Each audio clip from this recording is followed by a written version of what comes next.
All of the talk surrounding the Calgary Flames this season has been around trades. And did you think the trade talk was over? No, the trade talk is never over, especially when your team is going through a rebuild, retooling, reshape, whatever you would like to call it. And we know Jacob Markstrom is very likely going to be on the trade block this summer, but there are a couple other Flames that could very well be on the trade block as soon as this off season.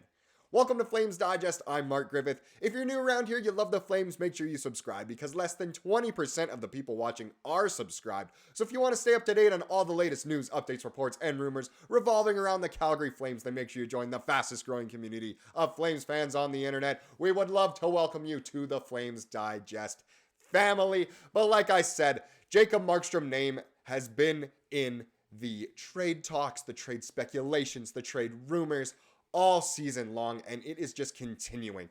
There's not a whole lot to talk about in terms of Flames media right now, so of course the trade talks are picking up once again, with the games being a little more on the stale side and meaningless side these days. But Jacob Markstrom will most likely be traded. But who could be traded next, right behind Markstrom? Now, we're going to be looking at an article from the Hockey News that I was looking at earlier today, and it is Calgary Flames' lineup up front and in net expected to change more in the offseason. The Calgary Flames' season is winding down without the bounce-back campaign they hope for, and that means the speculation from the trade deadline has returned, and this is from Lyle Richardson. So, expect more changes this offseason. Of course, you would expect that for any team. Any team that stays the exact same as they were during the season, especially one that didn't make the playoffs, that's just a dumpster fire, right? An absolute tire fire. The Flames do not want to be that. Of course, they want the fire, but not in that way. And Markstrom, he's probably on the way out. Another name that doesn't appear in this article that could very well be traded sooner than later is Oliver Shillington, but since his contract is expiring, it's more of a maybe he'll just sign somewhere else. I know that's a little bit ridiculous for me to say, and it just makes no sense, but expect him, if he does sign with the Flames, especially if it's just on a one-year deal, he could also be in trade talks. But regardless, let's get into what Mr. Richardson had to say. While Flames GM Craig Conroy used the word retool instead of a rebuild after the deadline, more substantial changes could be coming to their roster in the offseason.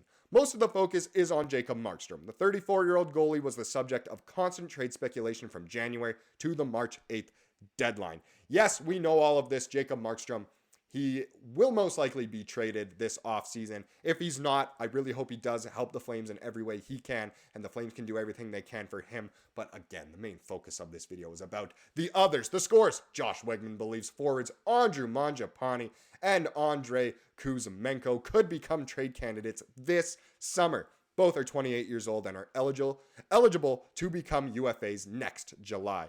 Mangiapane has averaged between 0.52 and 0.67 points per game in the past 4 seasons, with 38 and 71 outings this year. Teams could use the two-way left winger on their second or third lines for strengthened depth.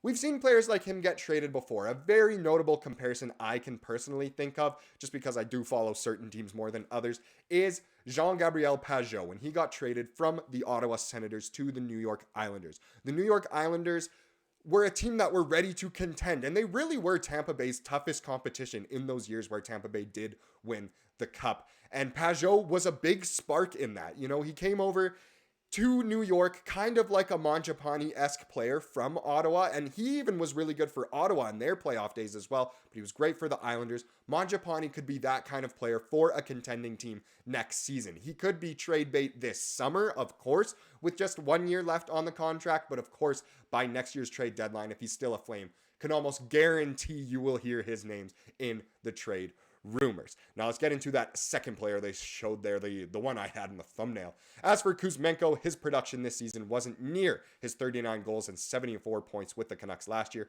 but he still had 40 points in 68 games while averaging below 15 minutes per outing. Kuzmenko's scoring punch in a depth role could be coveted for playoff contenders struggling on offense. Yes, if Andrei Kuzmenko is a Flame at next year's trade deadline, he will of course be in the trade rumors, and if the Flames are truly committed to a rebuild, we'll have to see what their record is by March of next year, but Kuzmenko could easily be on the trade block, or even on the trade block this summer if teams are really after him and see the potential that many others have seen in him. Conroy mentioned he would like to see some veterans be part of this retool to bring more out of the young players. With Huberdeau, Kadri, Coleman, and Backlund under contract for at least the next 2 years after this season, that could still allow the team to move someone with 1 year left in the summer. So that gives the justification for giving away a veteran with value like Mangiapane or Kuzmenko. Both of them could be traded away this summer. Maybe it could be a package deal before the draft that includes the Flames' pick. I really hope not. Or Vancouver's pick, depending on how they do in the playoffs. Or with Jacob Markstrom. Or with one of the younger guys. There's so many opportunities here. So many potential trades that could happen. So many possibilities. And they could include Kuzmenko and Mangiapane. So don't be shocked if you hear their names more in the trade rumors as we head into the summer. And don't be shocked if either of them do get traded away this summer. I love Kuzmenko. He seems like such a fun guy. But if the Flames were offered the right package, I think Conroy should pull the trigger on that one. Next, let's get into some changes. And no, I'm not talking about the Calgary Flames here. I'm talking about something personal. As you can see, my background's different. There's a lot less Flames stuff. The reason for that, I was recruited to be on another channel in the Digest Media family of channels. It is called Hattrick HQ if you want to check that out. And as you can see, there's a little bit less Flame stuff in my background. I promise. I'm still all Flames, all in the heart. I got Iggy and Kipper up there still. You know, we got the Flames' banner right here, Flames behind me. We got it's this side, the Kipper Cup right here. I promise I'm still Flames, but I do have a game for you guys. I have 31 mini sticks here collected. I want you guys to try and guess which is the one I am missing. And no, it is not the Utah Coyotes, but it is pretty obvious if you can guess it. So comment down below if you can figure out which mini stick I am missing. Now let's get into tonight's game. The Flames are right back in action after their loss last night in LA. The Flames kind of got outplayed from the beginning. Miramanov decided to be an NFL center. Get that guy a tryout for the Stampeders this offseason. If he wants a little offseason gig, he can come play at McMahon for the Stamps. But either way, the Flames were pretty much destined to lose that from the beginning, and no one was shocked that the Flames did end up losing. But I was glad that the Flames were still, able to smile about a lot of things last night, despite the loss. But they stay on their California road trip, and they don't have far to go to the Honda Center tonight, where they play the Anaheim Ducks. Anaheim, not the best team in the world right now, but I believe they did beat the Flames when they were in the Dome not too long ago. That one goes at 8 p.m. tonight, so it's a little bit earlier than the past couple games have been. Thank goodness, because I've been exhausted by the time those games have ended the past couple nights. But that one, as I said, will be 8 p.m. tonight. You can catch it on Sportsnet and whatever else. I'm not going to sit here and, promote them, but hopefully that one's a fun game.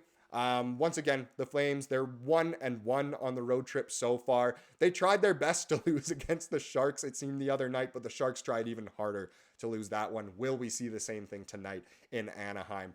I guess we will have to wait and see. Now, let's finish off this video with the comment of the day, and this one was a funny one. So yesterday's video revolved around the Flames and their drafting, and that they should really go all in for a top center, a top defenseman in this year's draft, and just kind of looked at some of the drafting that the Flames have done in the past. So one comment was from Janice Derwell269. Tree needs to be contacted. Not. Yes, that of course is referring to Brad Treliving. Name, Treliving, he's obviously no longer the Flames GM, thank goodness. He's actually over in Toronto now. Boston Pizza Jr., as he's like to be called, he really didn't have the best drafts for the Flames. Some swings and misses. Obviously made some good draft picks. Matthew Tkachuk, Johnny Gaudreau. Where are they now? They're no longer in Calgary. But there were some misses. The Flames' highest ever draft pick ended up being Sam Bennett. Bit of a bust on that one, and I do agree. Maybe Treliving is not the guy to contact if you are Craig Conroy and the scouting staff for the Flames these days, because that is not the advice you want. But I just thought that was a funny comment. I like looking at all the comments, obviously, but the funny ones really do catch my eye. Thank you so much for watching this video. Please subscribe if you like what you saw here today, and enjoy the game tonight. Go Flames, go.